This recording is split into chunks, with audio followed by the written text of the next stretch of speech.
Haleluya. Ya, kita sudah belajar tentang si Roh Kudus ya. Khususnya kita ambil dari kitab Samuel ya. Memang saya ngambil dari kitab Samuel 1 Samuel 18, 19, 20 ini. Kita lihat ya pertumbuhannya.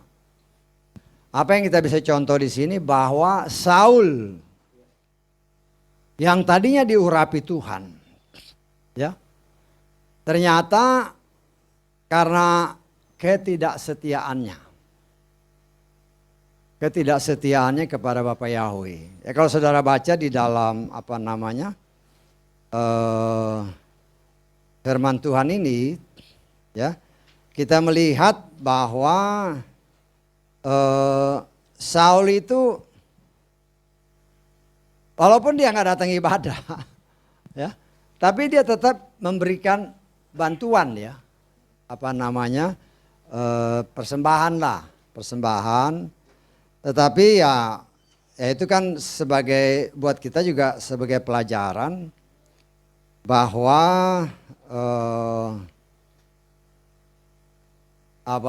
yang Tuhan butuhkan itu bukan korban. Yang Tuhan butuhkan adalah kita, ya, kita yang harus datang untuk mempersembahkan tubuh kita sebagai korban yang hidup, kudus dan berkenan ya.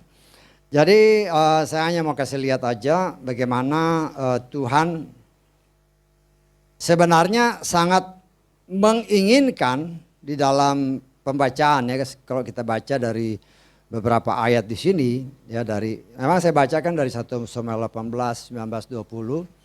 Karena ini kan ceritanya memang hubungan antara si Saul dengan si Daud. Karena dia kecewa, si Saul kecewa kan. Kemudian dia dengar dia sudah pastikan Daud ini akan ganti dia.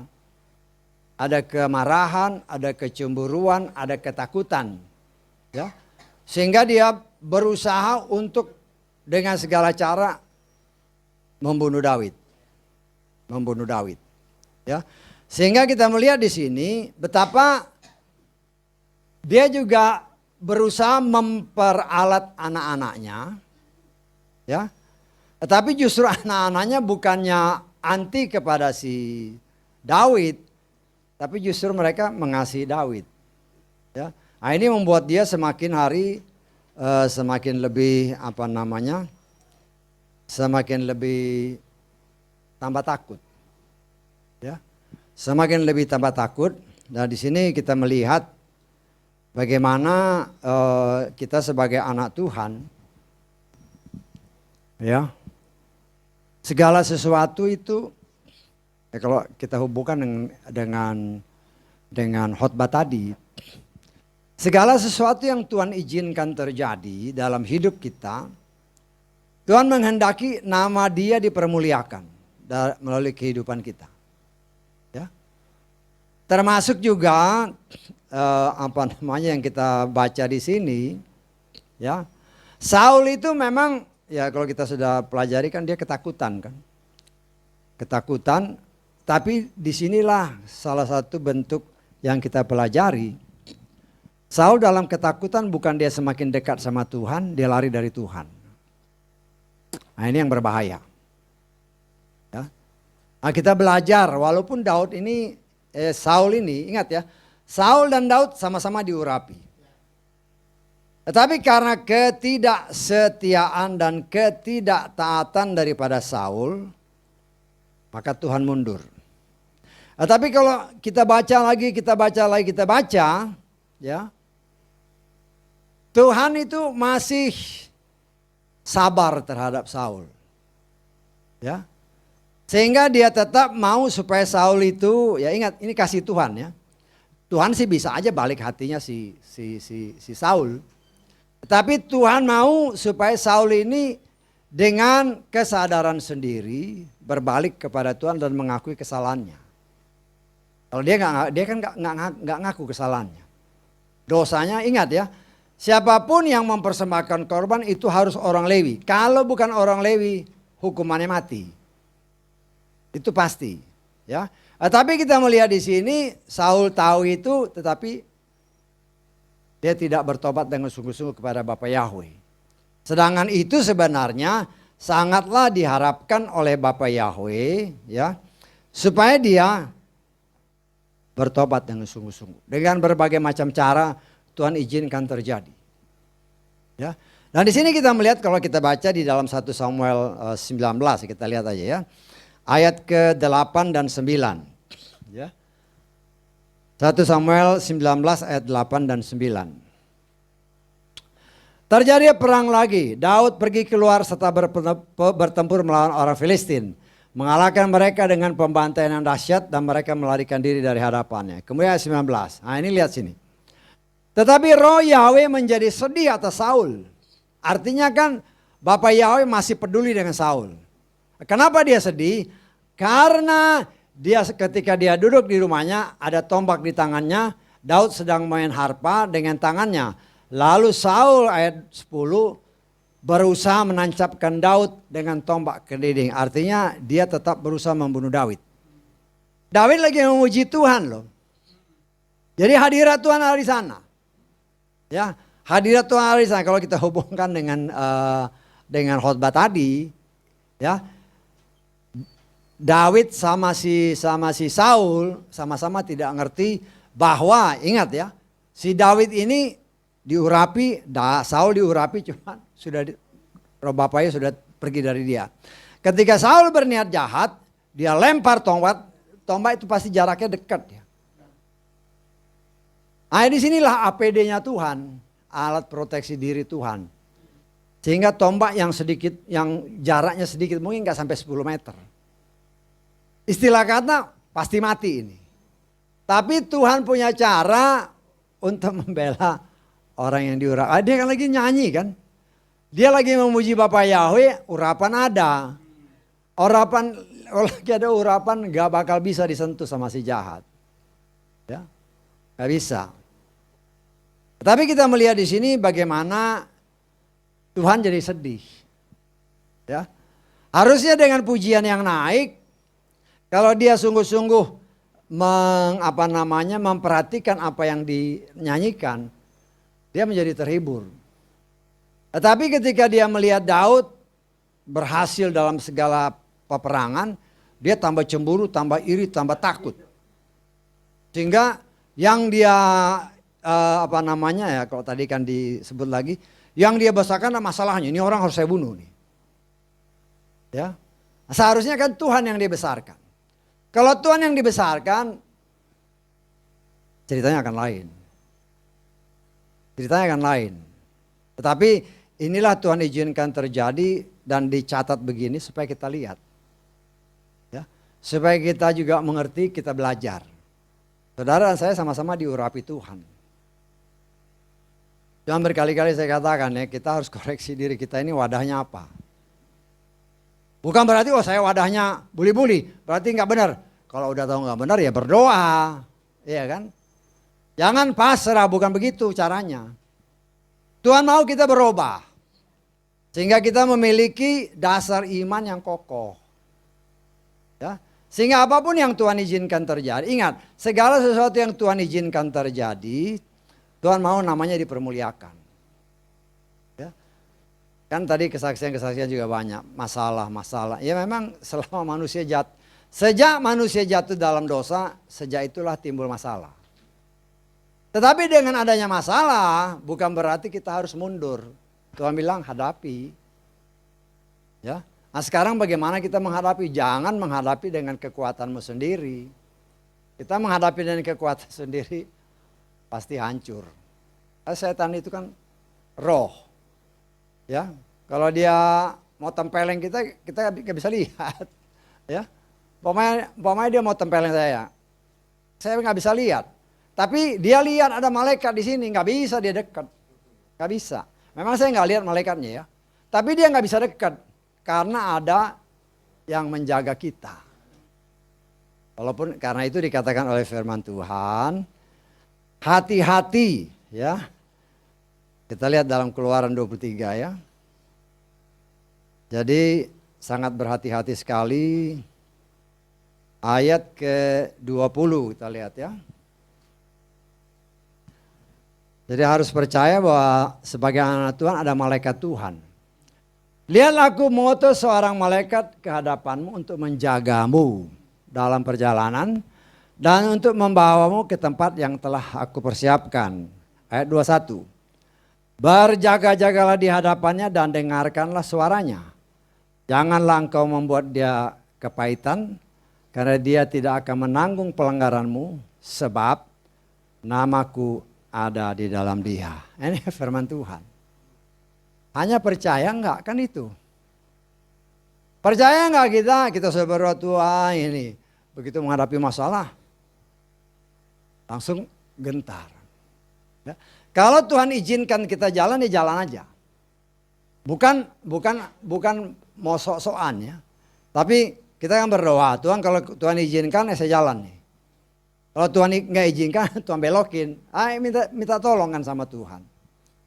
Kecuali kalau kita langsung dijawab Tuhan. Ya, berdoa Tuhan bilang begini, nah Tuhan yang ngatur. Kalau Tuhan langsung jawab, kalau Tuhan nggak langsung jawab kan kita harus bertindak. Bertindak dalam arti kata ya kita minta tanda Tuhan. Kalau Tuhan berkenan, terus. Kalau Tuhan nggak pernah, cara Tuhan membatalkannya atau cara Tuhan membelokkannya. Ya. Nah, di sini kita belajar semakin peka dengan suara Roh Kudus dan itu kan harus latihan. Ya. Kita terus-menerus dilatih supaya peka mendengar suara Roh Kudus.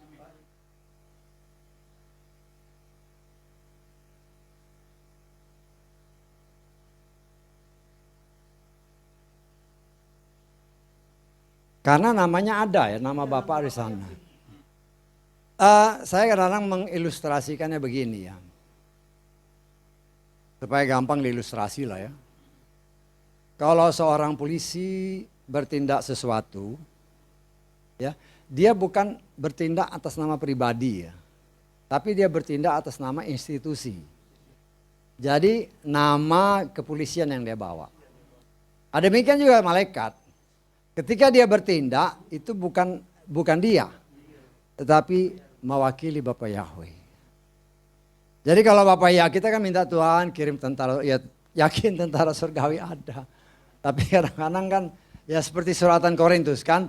Apakah engkau yakin dia ada? Ujilah dirimu. Apakah engkau yakin bahwa Tuhan ada di sampingmu? Nah ini kan untuk hal ini kita harus terus-menerus berlatih. Semakin hari semakin peka. Semakin kalau kadang-kadang kita membedakan ya. Si siapa? Bileam. Dia berdoa, malamnya dapat mimpi. Terjawab. Walaupun ada orang itu Bileam kan tukang tenung. Saya nggak percaya ya. Ada salah satu ayat dikatakan dia tuh nabi. Memang dia bicara sama Tuhan. Yang bicara sama Tuhan kan pasti nabi. Dan tidak mungkin Tuhan mau jawab dan bicara sama penyembah berhala, nggak mungkin. Betul nggak? Jadi saya percaya dia memang nabi, tetapi ya dia mengutamakan ada duit saya kerja, nggak ada duit itu bahaya. Ya, itu yang Tuhan tidak kehendaki. Karena ada orang yang mentafsirkan, oh ini dia penyihir, dia dari sini dari. Memang salah satu kitab yang sudah muncul itu, dia katanya dari suatu daerah di sana di Timur Tengah sana begini-begini, latar belakangnya jelek. Kemudian seolah diambil kesimpulan bahwa dia ini seorang penyembah berhala. Saya nggak bisa terima ya. Karena dia berbicara sama Tuhan. Tuhan tidak mungkin menjawab orang yang menyembah berhala. Dia kan mempersembahkan korban. Ya, dia mempersembahkan korbannya nggak bisa.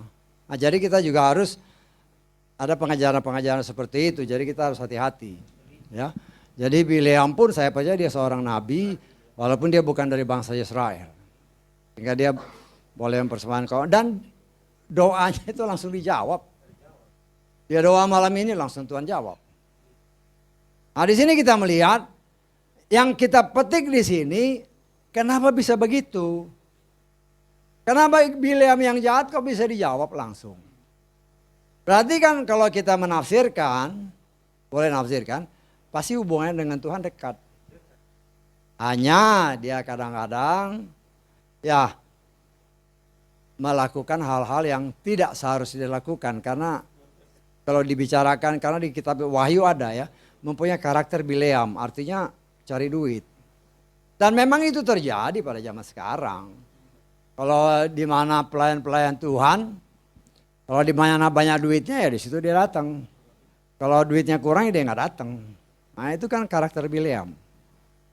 Ya. Nah di sini kita belajar ya, bagaimana roh Bapa Yahweh tetap menghendaki si Saul ini selamat. Jangan kita langsung menghakimi.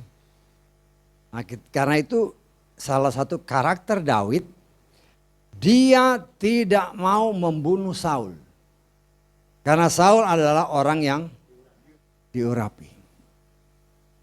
Dan kita melihat kesabaran Bapa Yahweh menunggu Saul ini kalau bisa bertobat. Ini bentuk kasih Bapa Yahweh ya. Bapa Yahweh bisa aja mengeraskan, melembutkan hati, bisa aja kalau dia mau. Tetapi di sini bentuk kasih Bapa Yahweh, kalau dia bertobat dengan sungguh-sungguh, saya percaya ceritanya lain. Tetapi Tuhan mau kasih lihat bahwa orang yang diurapi pun, kalau dia tidak mau bertobat setelah jatuh dalam dosa, maka urusan akan lain. Walaupun Tuhan kasih itu, Tuhan tetap bersabar. Ya, kita lihat di dalam 2 Petrus pasal 3 ayat ke 9. Tuhan tidak menunda akan janjinya sebagaimana beberapa orang menganggapnya penundaan. Sebaliknya, perhatikan ya. Dia bersabar terhadap kita karena tidak menghendaki seorang pun binasa, melainkan supaya semua orang memperoleh pertobatan. Ini rencana Tuhan. Ya. Setan punya rencana membinasakan manusia. Tetapi Tuhan punya rencana untuk menyelamatkan manusia. Tetapi bentuk kasih atau anugerah Tuhan, Tuhan tidak pernah maksa. Ya. Artinya seberapapun dosa saudara dan saya, kecuali kalau menghina Roh Kudus ya. Kalau menghina Roh Kudus itu tidak ada ampun. Mungkin ya, saya katakan mungkin. Kalau engkau tidak pernah kenal yaitu lain.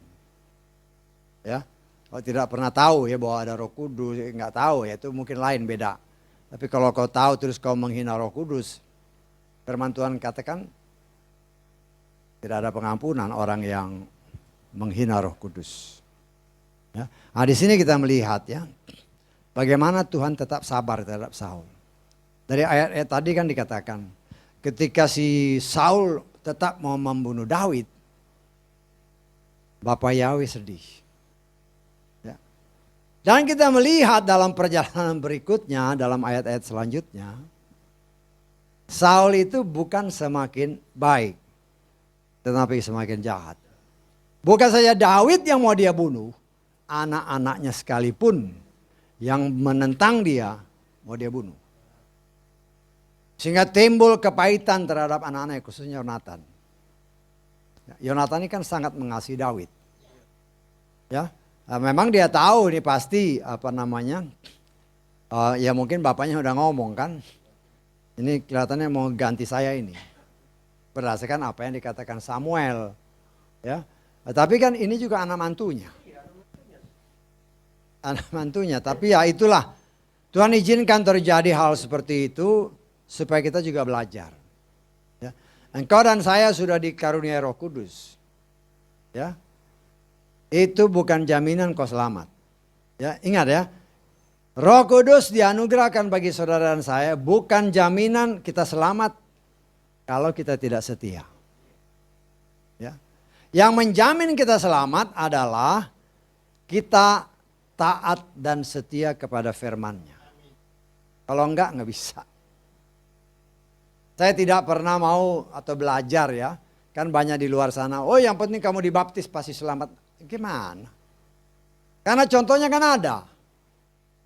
Si Yudas itu kan dibaptis. Melakukan mujizat. Tapi dia mengkhianati Tuhan. Dia tidak setia. Nah, kita belajar dari semua pengalaman. Semua itu ditulis sebagai pelajaran bagi kita dan semua yang ada yang hidup pada akhir zaman ini. Ya.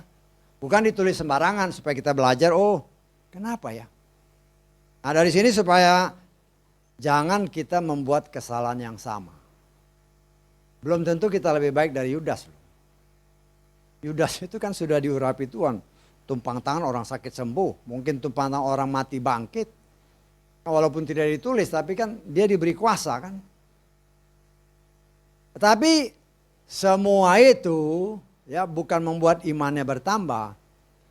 Tetapi kerincingan Bileam ini membuat dia lebih tertarik kepada materi dunia daripada harta surgawi. Nah, kita belajar dari sini. Ya, jangan sampai kita lupa bahwa segala sesuatu. Kadang-kadang kita bukan kita nggak butuh duit ya. Semua orang pasti butuh duit ya. Tetapi kita harus tahu bahwa saya mengimani begini. Kalau saudara dan saya setia kepada Tuhan, taat dan setia melakukan firman-Nya, maka berkat itu memang punya kita. Memang punya kita. Kan semua itu diciptakan untuk manusia. Siapa manusia? Manusia yang taat setia. Ya. Nah karena itu dia pasti mau memberikan yang terbaik. Apapun yang saudara dan saya terima, segala sesuatu, segala pemberian yang baik itu datang dari Tuhan. Ya kita lihat Yakobus pasal 1 ya. Ayat ke-17. Yakobus pasal 1 ayat 17.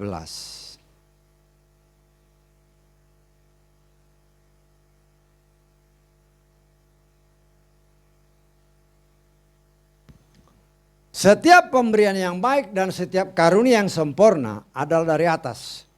Turun dari Bapa segala terang yang di hadapannya tidak ada perubahan atau bayangan peralihan. Artinya apapun yang saudara dan saya terima, kalau itu baik pasti dari Tuhan.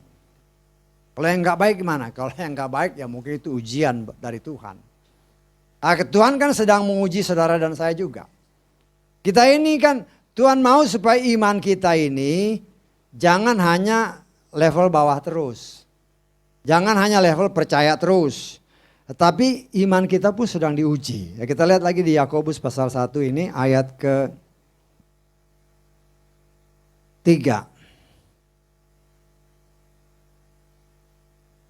Karena mengetahui bahwa ujian imanmu, ya, ujian iman mengerjakan ketabahan. Dan biarlah ketabahan itu menghasilkan perbuatan yang terus ke atas sempurna. Supaya kamu menjadi sempurna.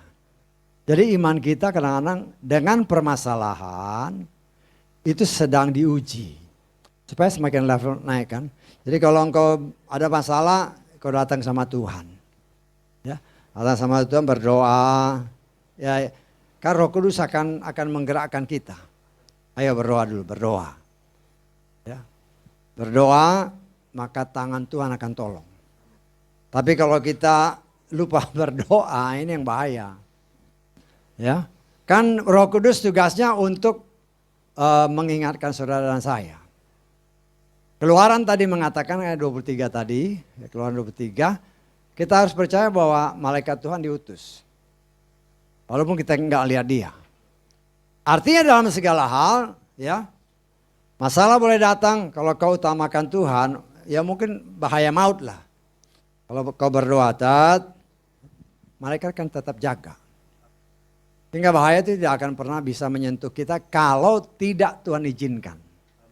Ya, kalau tidak Tuhan izinkan. Kalau Tuhan izinkan ya lain. Karena macam-macam kan, ada orang yang matinya begini, matinya begini, itu kan juga orang-orang pilihan banyak. Orang-orang pilihan ada yang matinya dulu, zaman-zaman dulu itu kan. Mungkin dianiaya segala macam, disalib segala macam. Kalau emang Tuhan izinkan seperti itu, ya tidak masalah. Karena Tuhan akan berikan kita kekuatan sehingga kita tidak akan pernah menyangkali dia. Itu yang harus kita ingat ya. Apapun permasalahan saudara dan saya hadapi, jangan sampai menyangkali dia. Karena kan ada orang ada masalah terus ngamuk-ngamuk. mengeluarkan kata-kata umpatan kepada Tuhan. Nah, itu yang bahaya. Ya, karena orang biasanya kalau lagi dalam kesulitan kan bingung dia. Bisa mengatakan dan melakukan hal-hal yang seharusnya tidak dia lakukan. Nah, sama seperti si Saul ini. Udah kalap, apapun dia sikat. Daud mau dia sikat, Mikal mau dia sikat, si Yonatan dia mau sikat. Ya. Nah, di sini kita melihat kalau dia tidak bertobat, maka dia akan semakin jahat. Itu yang saya katakan. Kalau engkau menjauh dari Tuhan, sadar atau tidak sadar, engkau mendekatkan diri kepada si jahat. Sadar atau tidak sadar. Tetapi kalau engkau dekat dengan Tuhan, setan pasti menjauh dari kita. Ya, kalau kita bertindak, kan itu kan tindakan kita. Kita dekat sama Tuhan, setan nggak berani dekat. Tetapi kalau kita dekat sama atau kita menjauh dari Tuhan, jangan harap Tuhan mendekat ke kita, ya enggak. Ya, karena itu bentuk kasih. Itu bentuk kasih. Tuhan tidak pernah memaksa. Tuhan kalau kita mendekat sama Dia, setan tidak berani dekat. Tapi kalau kita menjauh dari Dia, kita dekat sama setan, artinya membawa diri kita kepada kebinasaan. Nah, inilah bentuk kasih. Kalau Tuhan tahu saya jauh, kenapa nggak ditarik? Nah, Tuhan kan berusaha menarik. Seperti Saul kan dia berusaha tarik. Ya, dia kasih waktu, bersabar kata suratan Petrus tadi. Nah, ingat ya, itu bukan hanya kepada Saul dan Daud, juga kepada kita. Kita harus koreksi diri. Ya, permasalahan kan ada. Ya, Daud ini kan berusaha dibunuh. Kita juga punya permasalahan yang banyak. Yang berusaha apa? Membunuh iman kita. Terlebih setan udah tahu. Kalau dia kan pasti dengar khotbah yang kemarin-kemarin itu. Berdasarkan firman dalam Matius 24 ini, waktunya sudah semakin dekat. Dia tahu, dia dengar itu. Makanya semakin dekat, dia akan semakin berusaha untuk apabila mungkin, kata firman Tuhan juga. Orang pilihan juga ditarik. Tapi saya percaya namanya orang pilihan, asal dia setia, tidak akan bisa dijamah. Ya. Karena itu mari kita terus belajar ya, supaya jangan sampai waktu yang semakin dekat kita terus mundur dari Tuhan. Ini yang bahaya. Ya. Kita juga harus semakin peka. Saya kadang-kadang saya baca lagi firman Tuhan. Banyak hal ya. Banyak hal yang Tuhan singkapkan mengenai firman-Nya. Maka kalau di khotbah begini kan akhirnya panjang, akhirnya waktunya panjang sekali. Kalau kepanjangan juga saudara, nah ini yang bahaya kan. Matanya ada begini, nah itu bahaya. Nah saya juga harus jaga. Karena kalau itu sampai blak, nah seperti ya si Afram itu. Nah kan saya harus jaga-jaga juga ya. Nah cuman kadang-kadang kalau kita lagi ini, karena Tuhan ingatkan banyak, nah saya harus milah-milah lah. Karena mungkin nanti disambung lagi. Tapi saya berharap, saya juga bisa berdoa ya. Setiap pribadi kita banyaklah memuji menyembah Tuhan. Karena waktunya nggak lama lagi. Ya, sudah kurang dari 1 jamnya Tuhan. Ya, iya.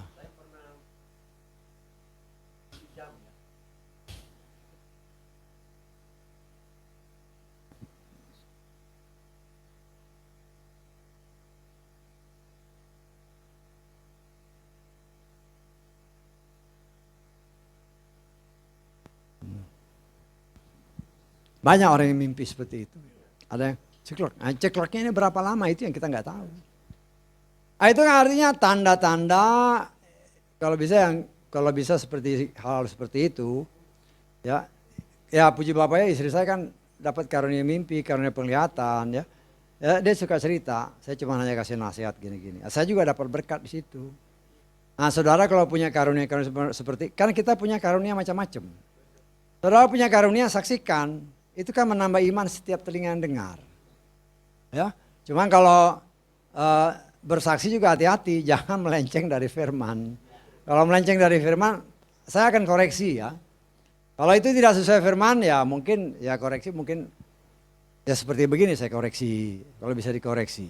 Ya, tapi kan nggak semua orang mau dikoreksi. Hanya harus hati-hati. Saya menghimbau saudara apa yang saudara dapat dalam mimpi, dalam penglihatan, saya akan berdoa supaya karunia-karunia Roh Kudus dicurahkan. Apa yang saudara dapat saksikan. Tapi saudara sebelum bersaksi cek dulu nih sesuai firman apa enggak. Kalau enggak sesuai firman, hati-hati. Ya. Karena setan juga berusaha nyusup. Ya, puji Bapak Yahweh.